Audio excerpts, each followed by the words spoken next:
오늘 율법과 복음에 대해서 이제 마치려고 합니다. 우리 성도님들 율법이 뭐고 복음이 뭔지를 정확히 깨닫고 우리 신앙에 잘 적용되기를 원합니다. 구약 성전에서는 하나님을 섬기기 위한 예법들이 있었어요. 이 예법들은 하늘에 있는 것들의 모형으로 새 것이 개혁될 때까지 맡겨두신 거예요. 이것은 참 것이 아니라 비유였다는 거예요. 그러나 비유였지만 이것은 폐기되는 것이 아니고 실상이 올 때까지 보존되고 실상을 빛나기 위해서 있었던 것들입니다. 그런데 마침내 예수님께서 오심으로 우리는 하늘의 참성전을 보게 됐어요. 이 참성전은 손으로 짓지 아니한 하늘에 속한 성소를 의지하게 되었으니 이것이 복음이고 이게 진리였습니다. 비유는 모형이었어요. 진리는 실제고 실상입니다. 과거 이스라엘 백성들이 광야에서 손으로 짓고 거기서 하나님을 섬기던 성소는 그림자요 모형입니다. 그러나 너희가 이 성전을 헐라 내가 사흘 동안 일으키리라 하신 예수님께서 다시 세우신 성전은 예수 그리스도 자신의 육체입니다. 오늘 말씀의 20절에 보면은 새롭게 사는 길이요 휘장은 곧 그의 뭐다? 육체이다. 그러니까 그분의 육체는 실상이고 진리가 되는 거예요. 자, 구약 시대의 모든 전통과 습관 그리고 절기, 날 이런 것들은 모두 다 비유였어요. 어떤 비유였습니까? 이스라엘의 절기는 하나님의 시간표에 대한 비유였어요. 예수님의 역사에 대한 부분을 표현한 예표들이었습니다. 이스라엘의 6월절이 여러분 왜 있습니까? 왜 그때 문설주에 양의 피를 발랐습니까? 누구를 예표한 겁니까? 하나님의 시간표였던 거예요. 곧 이제 예수 그리스도가 와서 너희를 출애굽에서 구원한 것처럼 너희의 영혼을 구원할 것이다. 그분은 예수 그리스도다. 하나님이다. 영존하신 아버지 기묘자여 모사여 전능하신 하나님이다. 구약의 6월절은 앞으로 오실 예수님을 더욱 드러내기 위해서 먼저 있었던 모형이고 비유고 예표였던 겁니다. 여러분, 성경은 우리가 살고 있는 자연을 통해 우주 또 더 나아가 은하 이 모든 만물은 하나님의 신성이 분명히 보여 알게 된다고 이 만물도 하나의 비유라고 말씀하고 있어요. 그러니까 이 모든 우주가 자연과 지구가 왜 있느냐? 하나님의 신성을 드러내기 위해서 있는 비유라는 거예요. 깨달아지시면 아멘. 네. 그러니까 우리가 살아가는 모든 삶의 과정을 통해서 우리는 깨달아야 될 게 뭐예요? 하나님을 깨닫게 돼야 될 줄로 믿습니다. 우주가 돌아가는 현상을 통해서 하나님이 계심을 우리는 부정하지 말아야겠습니다. 요즘에 어떤 과학에 대해서 TV에서 해준 제가 그걸 유심히 보니까 원자 또 물리학 막 이런 것들을 설명해요. 근데 이 우주는요 보이는 물질보다 보이지 않는 물질이 있다는 거예요. 그 흑암 물질이라는 거예요. 그게 우리 원자보다 더 작은 힉스라고 그러는데 그런 물질을 통해서 이루어진다는 거예요. 그러니까 영적인 세상은 보이지 않는, 여러분 시간은 빛과 함께 가요. 근데 이 빛이요 이렇게 쭉 가다가 뚝 떨어져가지고 이렇게 쭉 올라와서 이렇게 또 가요. 그게 시간이 이렇게 숨겨져 있어. 그러니까 이 시간과 이 시간이 굴곡이 돼서 빛이 굴곡돼서 시간은 빛과 같이 가는데 이 시간이 빛이 여기서 이렇게 굴곡이 돼서 이렇게 가. 사람의 눈으로 볼 때는 이 굴곡이 안 보여. 그러니까 이 시간이 안 보이는 거예요. 그러니까 이게 뭐예요? 영원한 세계, 4차원의 세계. 설명하는 나도 어렵다. 물리학에서 보이지 않는 세계가 말려 있어요. 영원한 세계가 있다는 거예요. 다 참 하나님 만드신 세계가 있어요. 영의 세계가 있어요.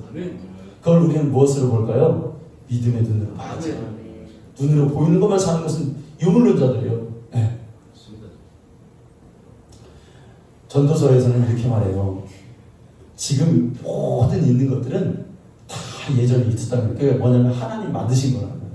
또 전도서에서 뭐라고 하냐면 앞으로 있을 모든 것들도 예전에 다 이미 있는 것들이잖아요. 그러니까 인간이 아무리 발버둥 치고 인간이 잘났다고 아무리 앞으로 미래를 향해서 대단한 존재 해봤자 그건 다 누가 만드신 거예요? 하나님 손 안에 있는 거예요. 하나님 우주가 아무리 발명되고 여러분 자 비행기가 하늘 나는 게 참 희한하지 않아요? 이 고철덩어리가 가요. 하늘 막 몇천 미터를 날아요. 그런데 그런 것들이 다 뭐예요? 흙에서 온 거예요. 그 모든 물질들은 하나도 흙에서 오지 않은 것들이 없어요. 다 흙에서 캐내서 그 재료를 만들어서 그렇게 날아가는 거예요. 다 하나님 손에 있음을 하나님에게서 왔음을 여러분 깨달아야 됩니다. 하나님은 그러면 이 비유와 모형을 왜 만드셨을까요? 이유는 하나예요. 실상을 더욱더 분명하게 드러내기 위해서 만드셨던 거예요. 그러니까 우주와 지구를 왜 만드셨어요? 하나님이. 세상을 왜 만드셨어요? 하나님을 드러내고 예수 그리스도를 알리기 위해서 있는 거예요. 그분을 위해서 만들어진 거예요. 그러니까 우리는 비유를 벗고 이제 진리를 알므로써 우리의 믿음을 더욱더 확실하게 해야 될 줄로 믿습니다. 성경이 말씀하는 성소는 여러분 세 가지입니다. 성경이 보니까 성전이 세 가지 유형으로 되어 있어요. 첫째, 하늘에 있는 성소, 하늘의 성소가 있어요. 둘째, 하늘의 성소가 모형으로 모세를 통해서 그 그림자죠. 이 땅에 세워진 성막 성소가 있어요. 하늘의 성소, 성전, 땅에 세워진 성전. 일단 세 번째 성소가 있어요. 뭘까요? 우리 교회도 땅에 세워진 성막 성소와 마찬가지야. 근데 세 번째 성소가 있어요. 뭘까요, 여러분? 원래는 보이지 않는 하늘의 성소가 보이지 않았던 건데 모세를 통해서 하나님의 계시로 만들어졌어요. 보여지는 성전으로 하늘의 땅에 옮겨진 성소가 있어요. 근데 하나님께서 이 땅에 세우신 모세를 통해 세우신 성소가 세워진 후에 그 모형을 사람들 심령 속에 옮겨놨어요. 우리 심령 속에 우리 영혼 속에 내주하는 우리 하늘에 보이지 않는 성소예요. 아멘. 이렇게 세 가지가 있어요. 보이는 성소, 보이는 성소는 짐승의 피로 하나님과 사귐을 시도했어요. 짐승의 피를 잡았잖아요. 그런데 영원한 속죄가 이루어지지는 못했어요. 그런데 하나님의 아들이 오셔서 그 피를 가지고 창조에 속하지 아니한 온전한 성소에 들어가셔서 그 피를 하나님께 쏟아 부으셨어요. 하늘의 성소에는 피가 있어요. 영원한 속죄가 이루어졌어요. 그런데 그 하늘에서 이루어진 것 같이 땅에서도 이루어지리라 하는 그 영원한 속죄가 어디서 이루어져요? 우리 심령 안에서 이루어졌어요. 단 뭐가 있어야 돼? 예수의 피가 있어요. 그 피가 있어 이제 영원한 속죄가 이루어졌던 것입니다. 여러분, 이 세 성전의 공통점이 있다면 하늘의 모형의 성전도, 세상의 성전도, 또 우리 안에 있는 성전도 거기 뭐가 있어요? 하나님의 임재가 있어요. 아멘? 하늘에도 하나님의 임재가 있고 이 모세의 장막의 성전에도 하나님의 임재가 있었어요. 보이느냐 보이지 않느냐 이게 중요한 게 아니에요. 교회가 어떻게 생겼느냐, 어떤 모양이 생겼느냐, 아름답느냐, 훌륭하냐 이게 중요한 게 아니에요. 네. 우리 성전 안에도 각자 우리가 교회는 다니지만 우리 심령 안에 있는 이 성전 안에도 하나님의 임재가 있어야 되겠죠. 이게 공통점. 그리고 이게 차이점이 또 반대로 나옵니다. 성전 안에는 하나님이 계신다. 하나님의 임재가 있다. 여러분, 그렇다면 하나님이 계신 성소에서 인간은 뭘 해야 될까요? 인간이 뭐 해야 돼요? 여러분, 성소에서 뭐 해야 돼요, 우리가? 하나님을 섬기는 거예요. 아멘. 하늘에 가면은 우리가 지난주에도 그랬죠? 뭐 잘 먹고 잘 살고 이쁜 여자 사는 게 아니야. 그 무슬림이야, 그건. 그게 아니라 우리가 하늘나라 가면 뭐 하는 거예요, 여러분? 하나님을 섬기는 거예요. 하늘나라가 뭐라 그랬어요, 여러분? 자체가 성전이라고 그랬죠? 주님이 계시니. 자, 그 성전이 우리 안에 이루어졌어요. 우리는 영원토록 이 땅에서도 뭘 배우다 가는 거예요? 우리가 교회 다니면서 뭘 배워야 돼요? 하나님을 섬기는 예법을 배우는 거예요. 구약의 성전에도 하나님을 섬기는 예법이 있었잖아요. 그게 그대로 우리에게 적용이 돼야 되겠죠. 아멘. 네. 하나님을 섬기는. 그런데 그냥 섬길 수 있는 뭐 가지고 섬겨요? 하나님을. 예수의 피를 가지고 섬기는 거예요. 그러니까 예수의 피 없는 봉사와 예수의 피 없는 신앙은 하나님을 올바로 섬기는 게 될 수가 없는 거죠. 뭐가 있을지 하나님은 관심이 있다? 내가 피를 볼 때에 넘어가리라 하셨잖아요. 네. 하늘의 성소가 이 땅에서 여러분 우리 안에서 이루어졌습니다. 우리 안에 하나님의 성소가 있습니다. 우리는 열심히 우리의 영으로, 마음으로, 우리의 육신으로 하나님을 섬기는 자가 되어야 될 줄로 믿습니다. 요즘요 코로나 때문에 1만 개의 교회가 한국에서 사라졌대요. 성도들은 우리 교단만 30만, 40만의 성도들이 믿음을 떠났대요. 그러니까 교회 안 나오면 우리 약해지잖아요. 예배 못 드리면 우리 신앙은 약해지잖아요. 하나님 말씀을 우리가 읽지 않으면, 기도하지 않으면 우리의 신앙이 약해지잖아요. 그러니까 다 떠나는 거예요 지금. 여러분 이럴 때일수록 우리 안에 성전을 더 귀히 여기고 우리가 우리 마음간에 어디에 있든지 하나님 내 안에 계셔. 내 안에 예수의 피 있어. 내 안에 예수님 계셔. 이 마음을 더 가지고 어디선지 무릎 꿇고 어디선지 말씀 보고 어디선지 주님 의지하는 우리 성도님들 되시기를 원합니다. 진짜 마지막 때는 내 신앙 내가 지켜야 돼요. 네. 누가 대신 지켜줄 수가 없어요. 네. 오늘 19절에 보면 예수의 피를 힘입어 성소에 들어갈 담력을 얻었나니 그랬습니다. 여기에서 성소라는 것은 우리가 구약의 성전을 볼 때 성전 밖에는 뜰이고 여기가 성소고 여기가 지성소잖아요. 성소에 들어갈 담력을 얻었나니 이 말씀은 뭐냐면 이제 여기까지 지성소까지 들어갈 수 있게 되었다라는 말이에요. 여러분 담력이라는 말이 국어선전에는 뭐냐면 겁이 없다. 예? 이제는 두려움이 없다. 그걸 담력이라 그래요. 이제 옛날에는 무서웠는데 무서워서 벌벌 떨었는데 이제는 들어갈 수 있는 꺼리낌이 없다. 아무런 나에게 자유가 임했다. 이런 뜻이에요. 구약에서는 성소에 지성소에 들어오라고 했습니까? 들어오지 말라고 했습니까? 들어오면 들어오지 말라는 정도가 아니라 들어오면 너희는 죽을 것이다. 가끔가다 대제사장도 거기 들어가면 죽어요. 근데 여러분 대제사장은 예외적으로 1년에 7월 15일 날 한 번 들어갈 수 있어요. 피를 가지고. 그런데 대제사장은 거기를 왜 들어갔을까요? 사람인데 그거는 예수 그리스도를 예표하기는 어떤 모형이기 때문에 들어갈 수가 있었던 거예요. 그게 이해가 됩니까? 네.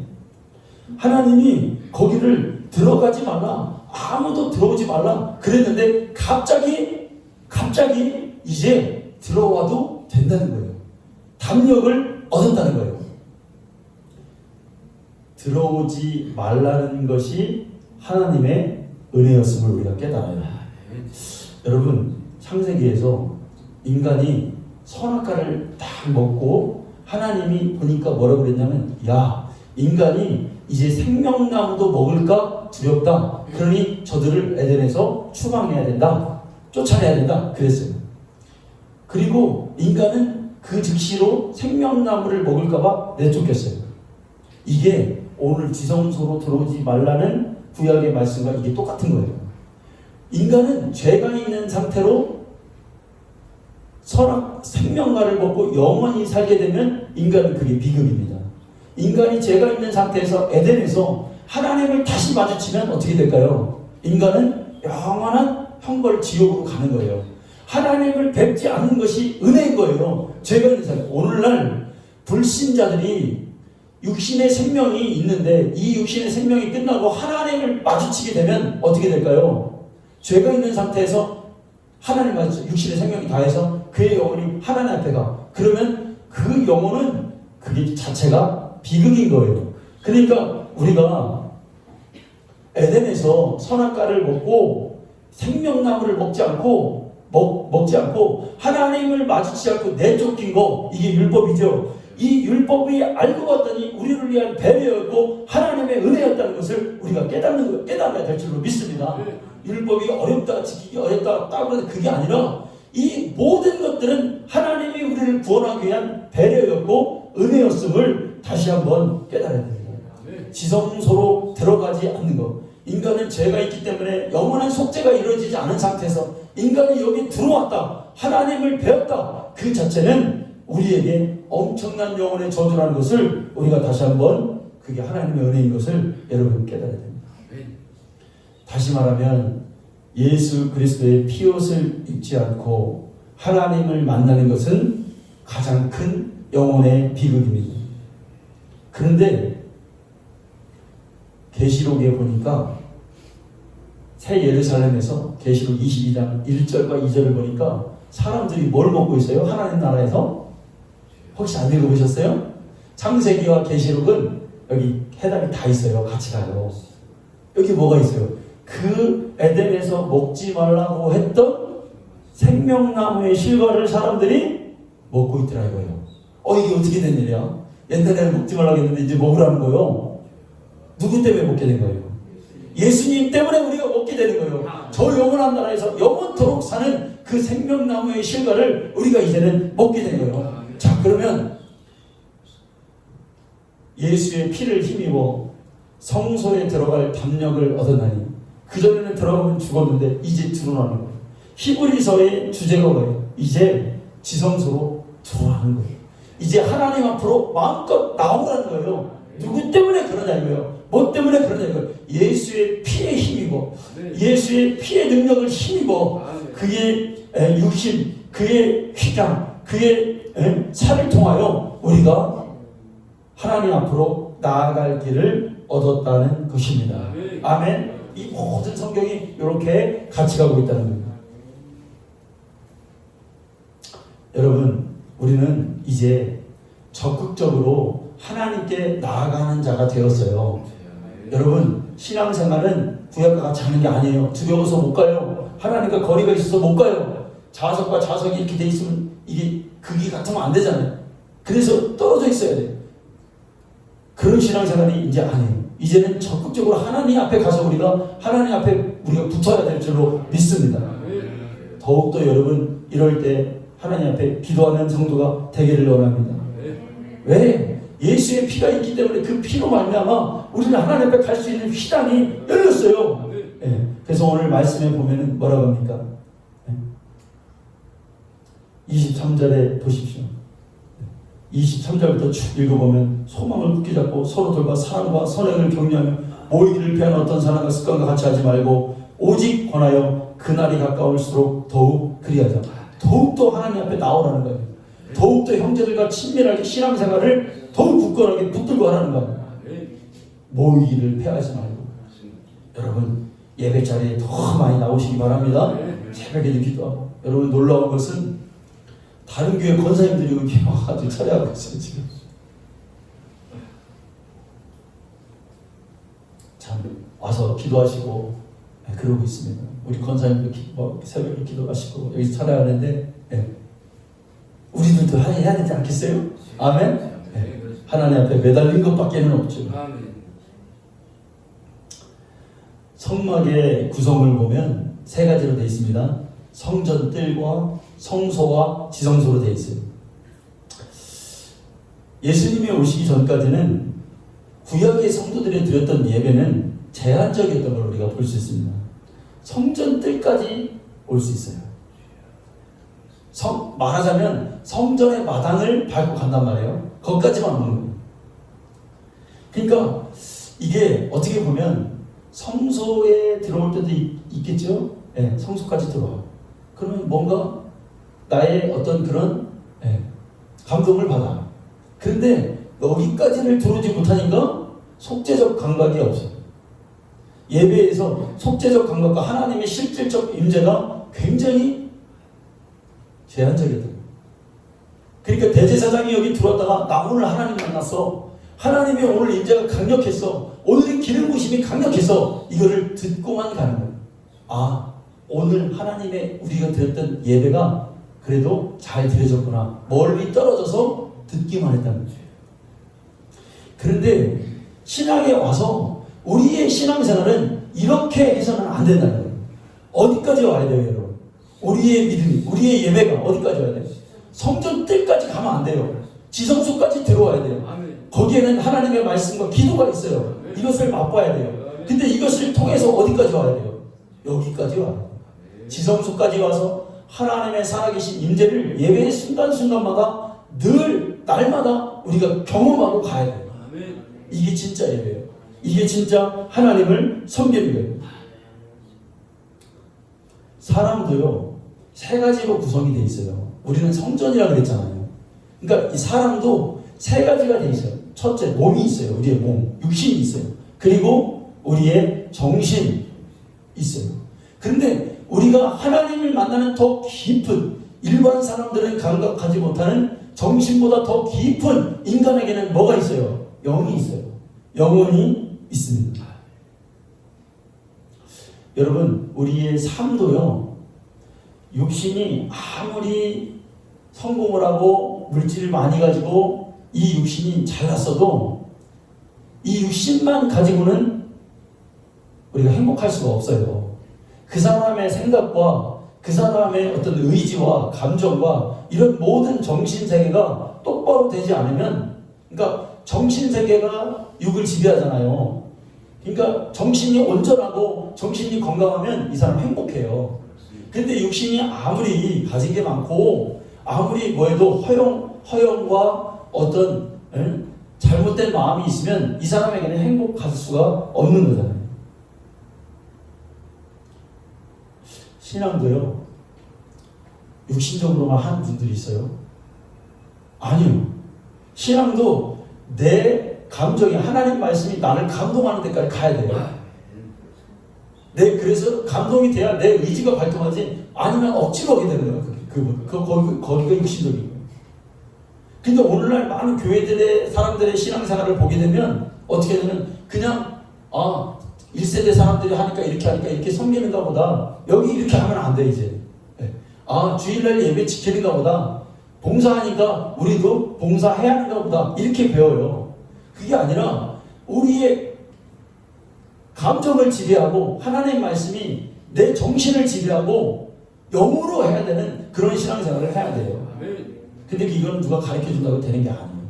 성령께서 가르쳐주셔요. 그러니까 그분께 늘 도움을 구해야 돼요. 하나님, 내 신앙생활의 수준이 답답한 거예요. 그게 교회는 오래 다녔는데 아직 영적인 신앙생활을 못하는 거야. 거기에 머무르는 거예요.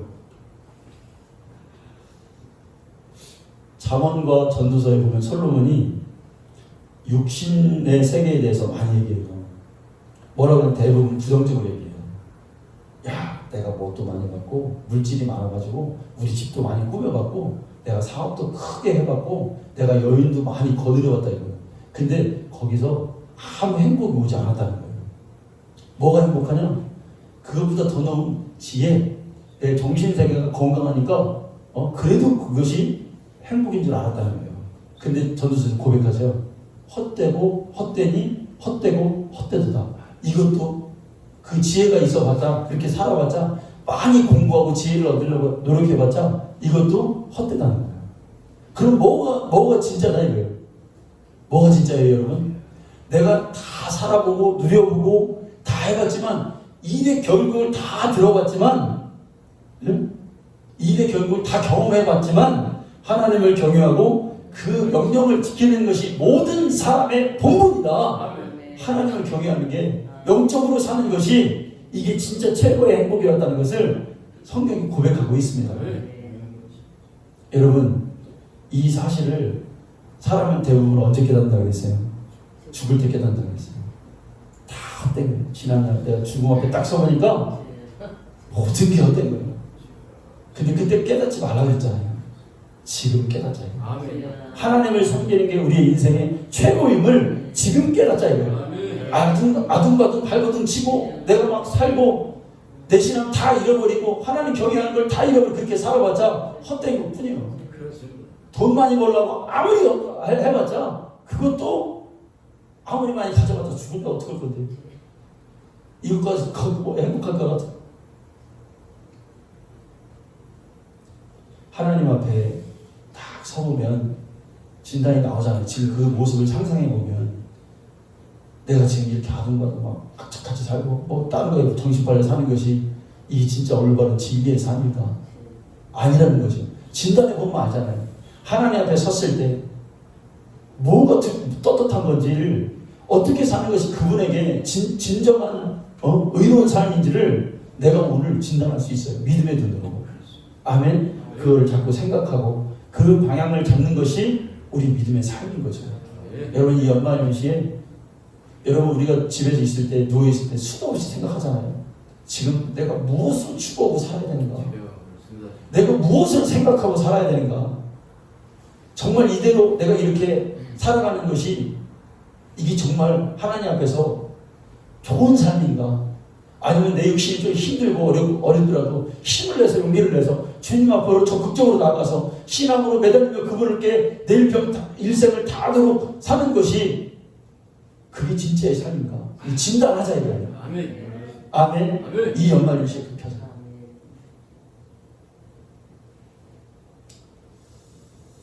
여러분 성경은 성전의 모형을 볼 때 사람에게는 육과 혼과 영이 있습니다. 그런데 지성소까지 들어와라. 하나님을 배워라. 이 말씀은 곧 뭐냐면 영적인 신앙생활을 해라. 어떤 사람은요 배운 게 많아요. 그래서 생각의 그 방향성이 막 여러 가지예요. 단순하지 않아요. 이렇게 들어가고 막 이렇게 생각하지 못하는 걸 막 생각해요. 신앙에서도 그렇단 말이에요. 그리고 말도 참 잘 만들어내요. 이렇게 저렇게 막 그래요. 우리가 살면서도 지혜 있는 사람들이 그러잖아요. 단순한 사람은 육신적으로만 생각해야 그냥 육신적으로 그냥 만족하면 되는데 그게 아니라 정신적으로도 이렇게 생각하고 저렇게 생각하고 생각을 뻗어나가서 영향력도 주고 그러잖아요. 신앙도 그래요. 가만히 보면 신학교의 교수가 아는 게 많아요. 그래서 뭐가 어떻고 이건 어떻고 이렇게 얘기해요. 그런데 이런 철학적 사고를 할 수 있다고 해도 하나님이 이거 기뻐하지 않습니다. 이거보다 더 깊은 차원이 있어요. 그 사람이 굉장히 교훈적이고 철학적이고 신뢰할 만한 말을 한다 할지라도 하나님이 볼 때 그 수준은 낮은 수준이에요. 어떤 게 진짜 수준이요? 영으로 신앙생활하는 거. 그러니까 신학 교수가 아무리 뛰어난 말을 많이 한다 할지라도 일자무식이에요. 배운 게 없어요. 그냥 단순한 것 같아요. 그런데 정말 주님 앞에서 늘 기도해. 하나님이 살아계심을 늘 인정해. 늘 어떤 순간에서도 하나님께 매달려. 막 무슨 일이 있으면 하나님께 와서 막 추워도 이 호호 불면서 막 기도하기를 쉬지 않아. 말씀을 볼 때도 영으로 받아. 그거를 하나님 말씀으로 받아. 그리고 내 삶에 적용시키려고 하나님께 늘 죄송한 마음을 가지고 신앙생활해. 이게 영으로 신앙생활. 아멘. 아무리 좋은 말을 하고 아무리 그렇게 뛰어난 따뜻한 말을 한다 할지라도 이건 가짜일 수가 있어요. 그런데 이 사람이 성향으로도 볼 때도 조금 이 사람이 인격이 좀 모자라. 그런데 하나님을 의지하는 거 보면 이 사람이 영적이야. 이 사람이 좀 들겪거는 것 같아. 어랭이 막 좀 어떤 데 보면 좀 불황당 같아. 그런데 어떤 순간에서는 결정적인 순간에서는 하나님만 의지해. 인간의 손을 딱 끊어버리고 어떤 걸 결정할 때는 하나님 손을 붙잡아 버려요. 좀 고집이 엄청 세요. 저 사람 왜 저래? 그런데 그 사람 중심에는 늘 하나님이 계십니다. 하나님을 두려워요. 여러분 이게 영어로 신앙생활. 아멘. 글자도 잘 몰라. 그런데 일평생 그 하나님을 다 인정. 결국은 그 사람을 하나님이 인정하십니다. 최후의 날에는 그 사람을 인정해요. 이거는 이렇게 신앙생활을 하는 거는 예수 그리스도의 피의 능력을 맛보지 않으면 불가능한 거예요.